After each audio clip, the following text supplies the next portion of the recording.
Mamaw mga boss idol, isa sa pinakamasaya at pinakamasarap na ginagawa namin dito sa isla ay ang mag-food trip sa tabing lawa. Lalo na pag ganitong sariwa at kalaking isda. 2 piraso nga to, kaso isa lang niluto namin dahil isa pa lang ay good for 3 person talaga. Kaya for today's video, tara sa tabing lawa tayo magsalab ng tilapia. At shoutout nga pala sa 2 kasama ko, kay Uncle Alex at kay Chito Miranda.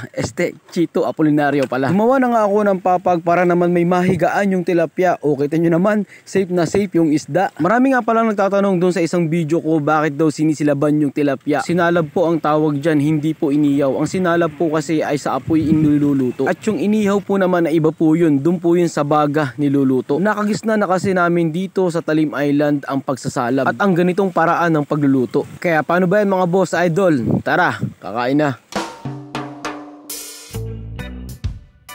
Shoutout nga pala kay Boss Bong Albert Figuracion from Tangos, New York.